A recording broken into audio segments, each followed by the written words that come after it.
시청자 여러분 안녕하십니까. 고영신TV 시사정담 시간입니다.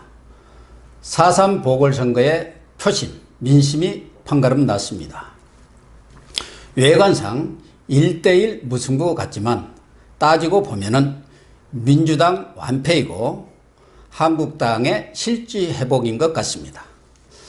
문재인 정권의 무능무책임에 대한 추노한 민심의 경고라고 봐야겠죠. 오늘은 여러분들이 아주 얼굴이 익숙하신 한 분이 나오셨습니다. 민주평화당 민영삼 최고위원이십니다. 그동안 여러분들이 종편에서 아주 오랫동안 많이 보셨던 분이고 유튜브 방송을 개국했다니까 재백사하고 또 달려 나오셨습니다. 민 최고위원님 안녕하세요. 예, 네. 안녕하십니까. 예. 축하드립니다. 감사합니다. 번성하시기를 바랍니다. 우리 민채국께서는 적어도 종편 패널을 오랫동안 하셨고요. 사실 종편 패널로 계실 때는 우리 종편 패널계의 최고 스타였습니다. 그래서 민채고 섭외를 하느라고 각 종편 PD들, 작가들이 가장 이렇게 바쁘게 움직였던 적이 있었는데요. 얼마 전부터 작년이죠. 작년부터 어떻게 보면은 이 패널계에서 강제 퇴출을 당했다 할까 그렇게 해가지고 요즘에는 거의 이렇게 TV에 얼굴이 나오지는 않습니다만은 TV조선 강적들에도 이렇게 얼굴을 비치는 등 조금 기지개를 켜고 있는 것 같습니다. 네, 네. 민채국께서 그때 어떤 일로 이렇게 갑자기 종편계를 완전히 평정하고 누비시다가 네. 이렇게 떠나시게 됐었던가요? 다 아시면서. 그래도 아마 시청자들은 아주 궁금하신 분들이 많습니다. 네, 근데 진짜. 과거에 종편계만 민영삼 황태선 아니었습니까? 그분들이 지금 갑자기 어느 날 사라지니까 아니 왜 이분들이 안 나오느냐 이런 사람들이 너무 많아요. 아니, 고영신 교수님도 많이 나오셨잖아요. 근데 아무튼 그때 저는 나중에 알았습니다. 나중에 네. 알았는데 김정숙 여사가 당시에 대통령 부인이 아니었고 네. 지금 이제 영부인 되셨잖아요. 근데 그때 이제 대통령 후보 부인들, 후보 5분의 민주당의 후보 부인 5분을 평가하는 자리에서 제가 김정숙 여사가 나댄다, 전라도 사투리로 얘기하면은 나댄다 라고 이렇게 얘기를 한 것이 아니라 그렇게 얘기를 한 것이 아니라 그 후보 부인들이 적극적으로 활동을 하다 보면은 그 상당히 그 우리 사투리로 나댄다는 표현을 들을 수가 있다. 그런 부류에 속하신 분들이, 그러니까 후보들이 적극적으로 사모님들이 그렇죠. 하시는 분들이 이제 이순자 여사라든지 또 그런 분들이 많았죠. 그렇죠. 과거 또 이인재 대통령 후보 부인도 그렇죠. 잘 하시잖아요. 정치부장 하시죠. 오히려 이인재 후보보다도 이인재 의원보다도 더 적극적으로 정치에 이렇게 개입을 하시고 선거운동도 하셨죠. 그렇죠, 그렇죠. 그리고 이제 그래서 그런 분들을 예를 들면서 문재인 후보 부인인 김정숙 여사도 그런 부류에 분류될 수 있다. 이렇게 얘기를 했는데 이제 그쪽에서 항의를 엄청나게 한 거예요. 선거를 코앞에 두고 왜 이렇게 김정숙 여사가 나댄다고 하느냐라고 저를 완전히 낙인을 찍어가지고요. 어느 날 갑자기 이제 정권 잡으니까 어느 날 갑자기 저 포함해서 몇 분인데 못 나오게 하는 게 다 사실 보수계 인사들입니다. 보수계 인사들. 소위 적폐 패널로 이렇게 낙인을 찍어갖고 못 나오게 한 거. 그렇죠. 그렇게 된 거네요.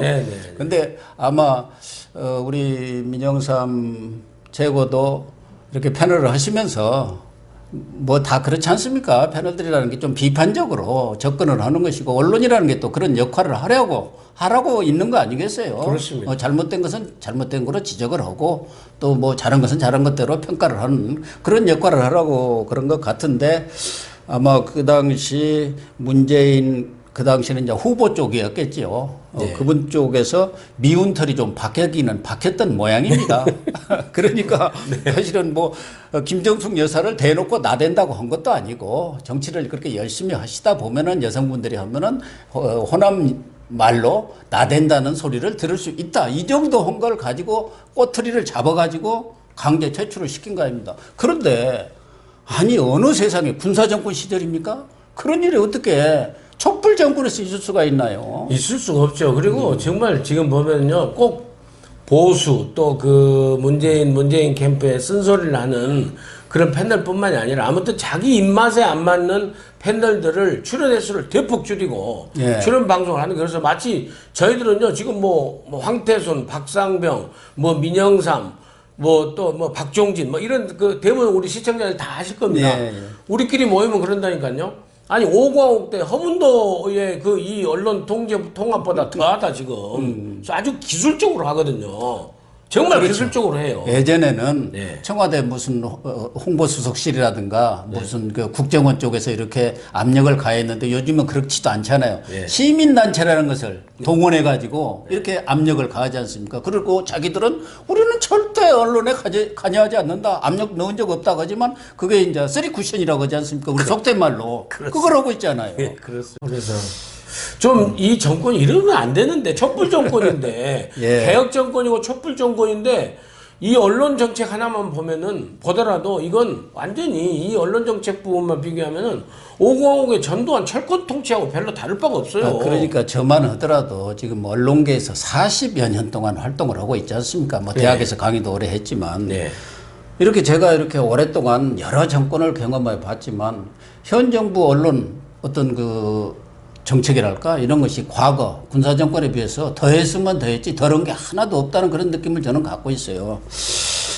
어쨌든 뭐 아까 유튜브 얘기도 나왔지만 저도 유튜브 지금 방송을 한 지가 이제 한 20일도 채 안 됩니다. 그래요? 조회수 그런데도 많이- 불구하고 예, 예. 뭐 한 5, 6천 이렇게 구독자 수. 예, 예.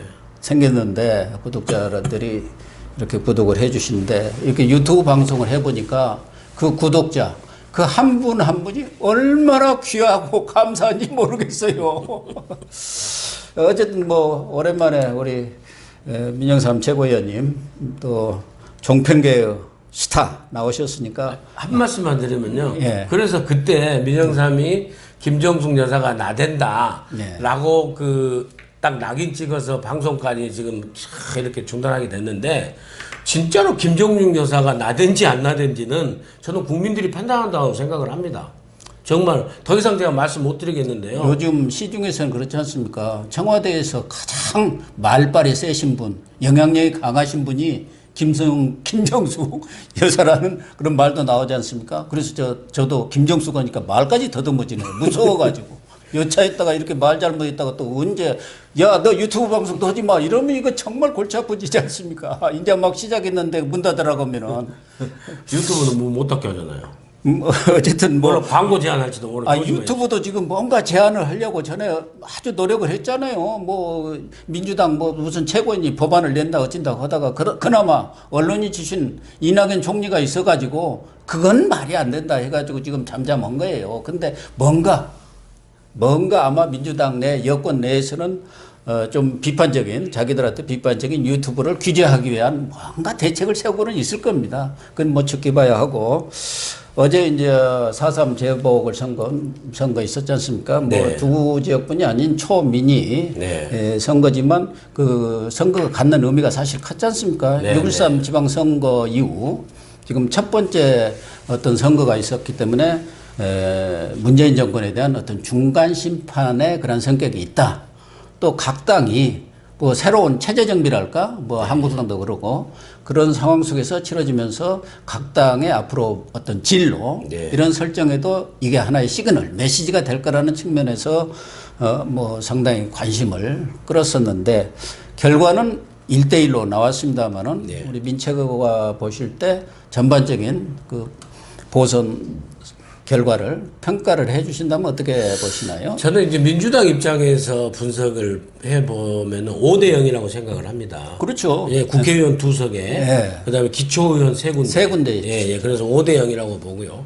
이제 이런 상으로는 이제 국회의원 의석으로만 주로 보니까 1대 1이라고 봅니다. 그리고 첫 번째 저는 그동안에 그 여론조사로 쭉 발표됐잖아요. 일주일에 한 번씩 발표되고 뭐 어떤 기간 일주일에 2번씩 해서 문재인 대통령의 그 지지율이 계속 되고 했는데 그 여론조사가 실질적인 바닥 민심하고는 많이 괴리가 상당히 괴리가 있었다는 것을 이번 선거 결과가 확인해줬다. 네. 그래서 아마 그 청와대나 여권에서는 깜짝 놀랄 것입니다. 아마. 그래서 여태까지 해왔던 이 기술적인 기술통 경마식 보도하는 여론조사하고 투표 결과하고 너무나 다르기 때문에 깜짝 놀랐을 것이다. 그 여론조사라는 게 네. 표본수가 거의 적고 그러다 보니까 뭐 또 기관에 따라서 여론조사 기관의 그런 능력이랄까 자질 이런 것들이 아주 천차만별이다 보니까 그 여론조사 결과가 들쭉날쭉이고 그래서 결과가 틀리는 경우가 너무 많았었죠. 네, 예. 이번에 아무튼 그런 거 이제 정당 입장에서 보면은요. 민주당이 뭐 참패를 했었기 때문에 말할 것도 없고 여권은 아마 좀 더 심했으면은 이해찬 대표로 다음 총선을 치를 수 있을 것인가 하는 목소리가 비문 쪽에서 나올 텐데 지금은 아직 임기가 3년이나 남았기 때문에 친문 세력이 또 워낙 강고하게 잡고 있기 때문에 그 소리는 안 나오지 않겠느냐 하면서도 내부적으로 당청 간의 갈등이 상당히 초래될 것이다라고 저는 전망해 보고요. 그 다음에 한국당 입장에서는 이제 그 황교안 대표가 별명이 많더라고요. 아 그래요? 예, 예. 처음에는 황나떼라고 해가지고. 그렇죠. 예, 황교안 나와주면 땡큐. 그런데 이제 황나땡이죠. 제가 이제 지은 별명이 두 번째가 황나투. 그래서 황교안 나경원 투톱. 아 그렇습니까? 예. 그리고 또 다른 정치부 기자들이 이제 황방탄이라고 하더라고요. 황교안 대표가 공격은 못 하는데 방어는 기가 막히게 방어를 잘한다. 근데 이번에 그렇죠. 정말로 창원 성산까지 이겼으면은 네. 완벽하게 2대빵 5대빵이 돼가지고 그 정치판에 신데렐라 아니 교수님 아시겠지만 40일 만에 이렇게 당대표에 이렇게 된 정치인이 없지 않습니까? 그거 없죠. 정말 기록적이잖아요. 안철수보다 더 기록적이잖아요. 그래서 2등이 됐으면 정말로 황데렐라가 될 뻔했을 텐데. 그래 사실은 거의 가능성이 컸죠. 근데 뭐 통영 고성은 워낙 한국당 세가 강했던 거 아닙니까? 지난 뭐 총선 때도 이군현 후보, 이군현 의원이 무투표 당선할 정도로 강했고 그러나 이제 창원 성산 쪽은 전통적으로 진보 정치 1번지라고 할 정도로 뭐 진보 세력들이 강해서 권영길, 노회찬, 고 노회찬 의원들이 이제 잇따라 이 국회의원에 당선이 됐는데 이번 그 결과를 보면은 어쨌든 진보 세력은 단일화를 했어요. 그렇죠. 그런데 보수 세력은 한국당 또 바른미래당, 애국당 이렇게 분열이 됐어요. 그러니까 504표인가요? 뭐 바른미래당이 얻은 표가 뭐 3천 얼마지만 애국당도 800표를 얻었어요. 그러니까 그 보수만 합쳐서도 누구 한 사람 한 당만 가지고도 연합 내지는 연대를 하든가 단일화를 했으면 충분히 이길 수 있는 선거거든요. 이걸 볼 때 이번 선거에서 한국당이 상당히 좋은 결과를 얻었지만 내년 총선 결과도 진보는 단일화되고 보수는 분열할 경우 지금처럼 여러 당이 나온다 한다면은 지금과 같은 안타까운 경우가 엄청나게 많아서 반드시 내년 총선도 좋은 결과를 가져온다고 이렇게 보기는 좀 어렵지 않겠나 하는 생각이 들어요. 그렇습니다. 그래서 이제 보수 통합의 그 어떤 욕구라고 할까요? 그 요구가 이번 선거 결과로도 상당히 암시하고 있다. 이렇게 우리가 해석을 해야 되겠죠, 당연히. 그래서 이 황교안 대표를 중심으로 한 그 한국당의 그 지도부가 오늘의 결과에 만족하지 말고 보수 통합의 길이 어디까지 갈 것인가를 갖다 심히 고민하면서 확실한 그 길로 가야 된다. 단지 그럴 때 이제 탄핵 프레임이 거칠 확률이 높아요. 여러 가지 보수 통합을 할 경우에. 그렇지만은 그 탄핵 프레임은 개혁의 어떤 그 정책적 대안 제시라든지 개혁의 발걸음으로 충분히 상쇄시킬 수 있다. 저는 그렇게 봅니다. 그래서 혁신 보수를 할 수 있는 이런 사람들까지 다 통합하는 그런 길을 열어서 가야만이 21대 총선에서 그리고 그 다음에 정말 그 문재인 정부의 실정에 염증을 느끼는 국민들이 기대할 수 있는 새로운 정권의 탄생, 이 보수 중심의 새로운 정권이 나올 수 있는 길이 열린다. 그렇게 보이고요. 거기서 바로 손학규 대표하고 바른미래당의 길이 이번에도 상당히 어렵지 않았나 저는 그렇게 생각을 합니다. 그러니까 손학규 대표가 10% 이상의 그런 그 득표율을 얻으려고 사실은 본인이 내려가서 전력 투구를 하셨지 않습니까? 올인을 했죠. 네, 안타깝죠. 그런 과정에서 또 이현주 의원이 찌질이 논란도 이렇게 일으켰는데 이번에 얻은 거 보면은 10%는 고사하고 제가 보니까 3.57%를 얻어가지고 2010년 투표일 때 그래보단도 아주 그 당시에 얻었던 그 이재환 후보가 8.2%를 얻었더라고요. 득표율이. 그러니까 이번에 손 대표가 가서 올인을 했음에도 불구하고 더 득표율 면에서는 낮았어요. 그렇다 한다면은 그렇지 않아도 바른미래당의 뭐 과거 바른 정당계들 이분들은 어떻게든 뭐 한국당과의 통합적으로 마음이 떠나 있는 것 아니겠습니까? 그렇습니다. 이미 뭐 마음은 콩밭에 가 있는 분들이 많아요.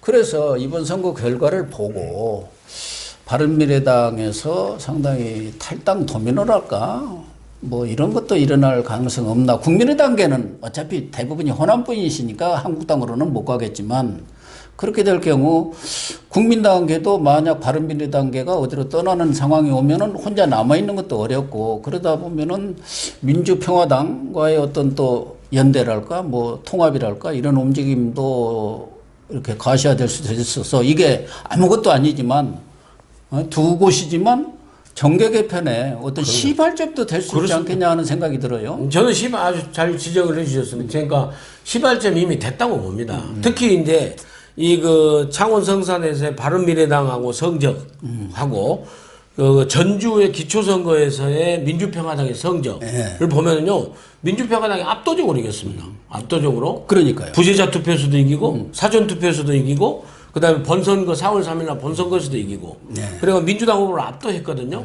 그렇기 때문에 바른미래당에 남아있는 국민의당 계열 있지 않습니까? 뭐 박주선, 김동재 뭐 이런 분, 주승용 부장 이런 분들이 이 민주평화당으로 올 수 있는 그런 기대치가 훨씬 더 높아졌지 않습니까? 그런 것 같아요. 예. 그러니까 자연스럽게 백고홈 보수당으로 가실 분들은 가시고 유승민 의원을 중심으로 한 그러면서 또 민평당으로 오실 분들은 오시고 해가지고 바른미래당만 공중분해되는 거 아닙니까? 그래서 나비 날개짓이 태풍을 만들어내는 것처럼 미니 보선이었지만 이게 경우에 따라서는 정계 개편에 어떤 동인도 될 수 있다 그런 생각도 들고 이번의 경우 뭐 많은 국민들도 짐작은 했을 거예요.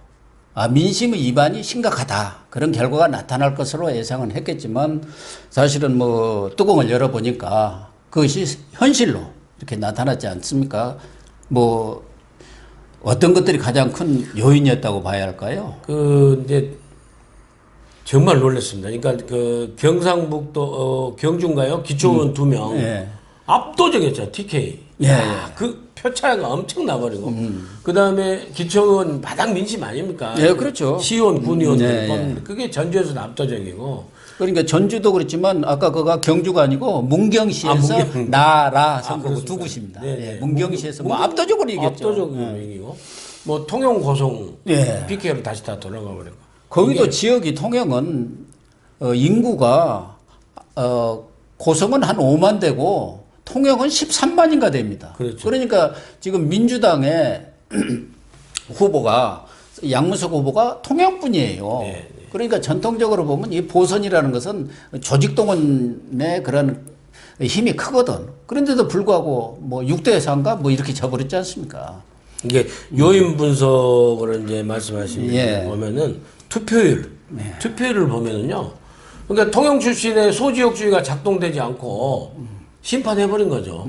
그러니까 투표율이 높았지 않습니까? 보선인데도 불구하고 거의 50%를 넘는 정도 투표율인데 전부 다 이 문재인 정부 심판으로 나간다. 그러니까 나갔지 않았느냐. 근데 그 심판이 무슨 심판이냐.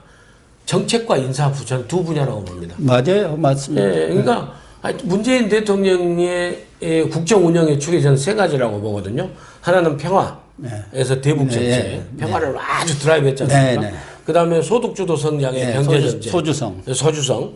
그 다음이 이제 적폐청산으로 해서 개혁. 근데 이 개혁 분야가요. 하나나 된 게 있습니까? 그렇죠. 교육 개혁이 됐습니까? 무슨 검찰, 경찰 개혁이 지금 제대로 완성됐습니까? 그 다음에 경제, 노동개혁, 복지 하나도 된 게 없어. 심지어는 환경, 미세먼지, 4대강, 그 다음에 또 뭡니까? 탈원전. 이런 부분이요. 특히 탈원전 같은 경우에서는 두산중공업 창원했지 않습니까? 그렇죠. 예, 예.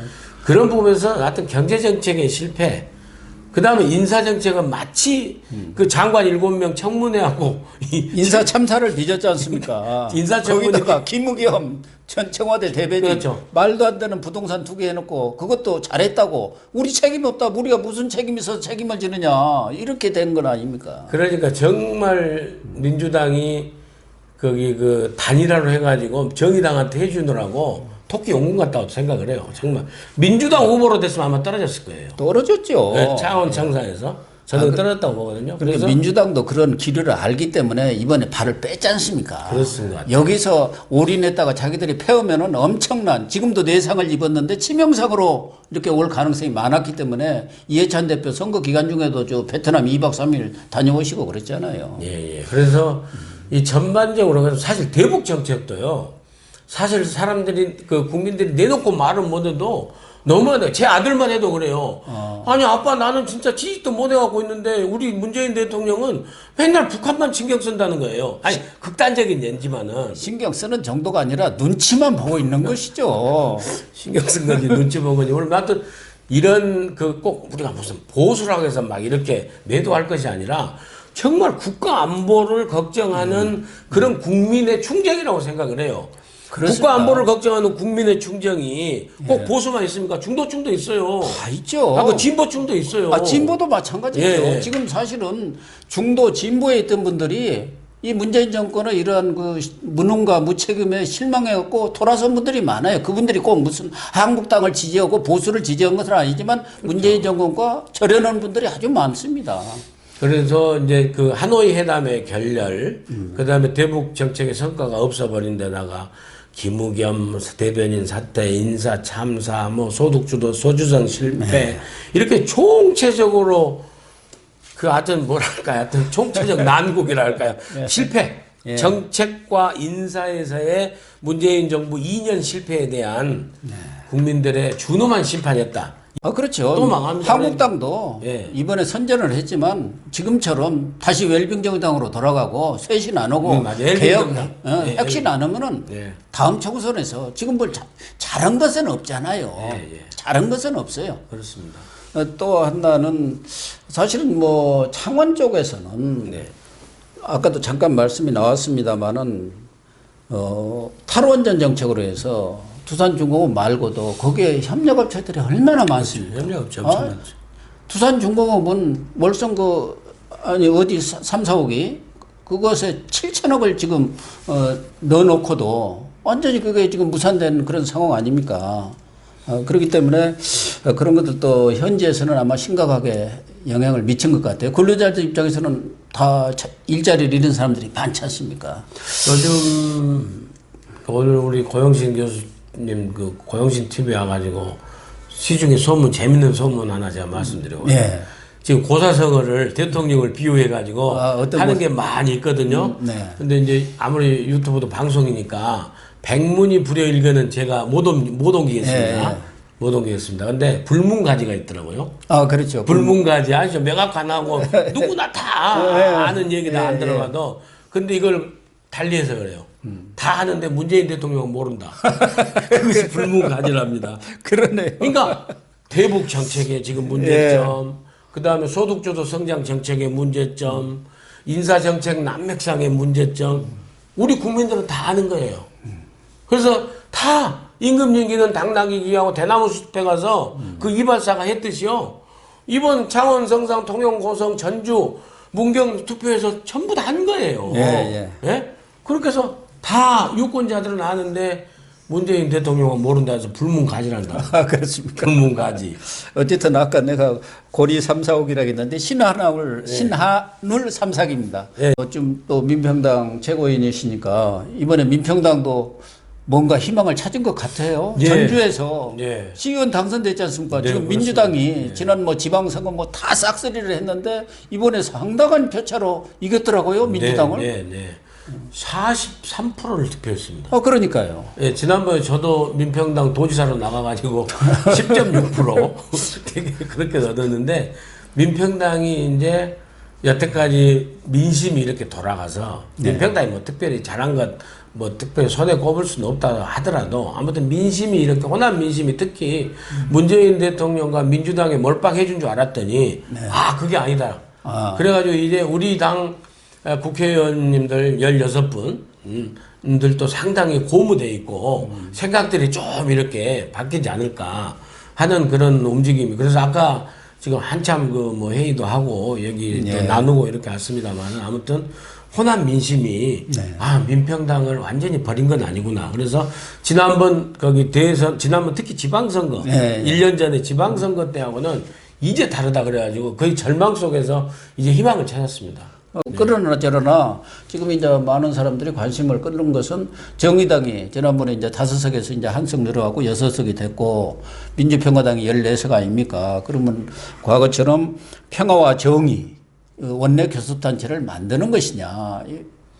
사실은 국회에서 정치라는 것은 빠지를 달고 계시는 분들은 그런 교섭단체가 있느냐 없느냐에 따라서 영향력이랄까 우리 소위 말해서 끝발이랄까 속된 말로 이런 것이 아주 천양지차거든요. 근데 이제 자연스럽게 될 줄 알았거든요. 그런데 다른 의견을 갖고 계신 의원들이 몇 분 계신 모양이에요. 그래서 자연스럽게 안 된다. 그래서 또 정의당에 그 국회의원이 저기 우리 평화당 안에서 그 공동 교섭단체를 반대하는 의원이 있다면 그 뼈도 못 추릴 것이라 또 막말을 해가지고 그래요? 지금 또 막 티격태격 했거든요. 오늘 오전에 대변인 논평으로. 그런 거 안 해야 되는데 아무튼 다시 말씀드리면은 이제 대다수 의원들은 어찌됐건 간에 우리 민평당 입장, 평화당 입장에서는 노회찬 의원의 그런 그 불의의 사고로 그렇게 깨졌기 때문에 노회찬 의원이 살아 돌아왔다. 그렇기 때문에 자연스럽게 하자. 그리고 현실적으로도 원내 교섭단체가 되면 교수님 아시잖아요. 각 상임위원회 간사를 다 넣게 돼 있기 때문에 그렇죠. 정책과 예산에서 엄청 그 목소리를 낼 수가 있어요.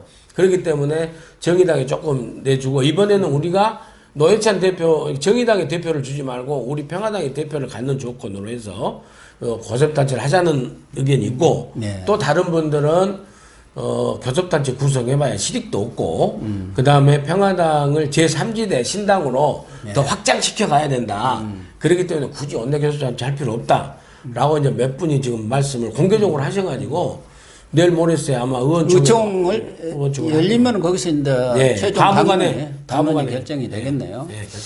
어쨌든 이번 4.3 보선은 민주당의 완패지만 결과적으로 보면은 결국 문재인 대통령에 대한 심판 아니겠느냐. 그런 차원에서 우리 또 야당에 계시니까 문재인 대통령한테 좀 한 말씀 이렇게 경고 뭐 이렇게 조언의 말씀이라도 한 말씀 해주시죠. 저도 이제 개인적으로 이번 심판이었다라는 그리고 그 한교안 대표가 선거 기간 내 9월을 보면은요 국민이 경제 정책의 실험용이냐 이 얘기를 했거든요. 뼈 아프게 저는 이 문재인 대통령과 청와대 참모들 정부가 들어야 된다고 생각을 합니다. 그래서 저는 문재인 대통령과 청와대 꼭 말씀을 드린다고 그러면은 이념에 그 매몰된 이 똥꼬집을 버려야 된다. 그것이요, 인사도 이념에 매몰돼서 전부 다 그쪽 사람들 맞잖아요. 정책도 경제정책, 노동정책, 복지정책, 사회정책, 검찰정책. 아니, 10년 전에 그거 잘했던 것이 아니라 김학의 세주사 분명히 해야 되고 철퇴를 가야 돼. 그때 못했던 건 잘못이지만은 지금 이 정부에서 초은경이 청와대 근무했던 초은경이 버닝썬인가인데 술집에서 마약하고 그런 걸 봐주는 사건이 더 중요합니까? 아니면은 그 김학의 사건이 더 중요합니까? 솔직히 말해서 물론 김학의 사건 재수사 해야 되지만은 이런데 순서지 그것도 저는 이념에 매몰된 그 판단이라고 봅니다. 그래서 아무튼 대통령께서는 탈이념, 탈이념의 국정 운영을 해야 된다. 그 말씀을 드리고 싶습니다. 민영삼 최고위원께서도 문재인 대통령한테 탈이념에 정말 좋은 정책을 펴주시기를 부탁을 드렸습니다마는 이번에 4.3 보선의 결과는 문재인 정권의 총체적 무능, 무책임에 대한 국민의 준엄한 심판이라고 이렇게 받아들이시고 그 무게를 엄중하게 이렇게 생각해 주시기를 바라면서 오늘 방송 마치겠습니다.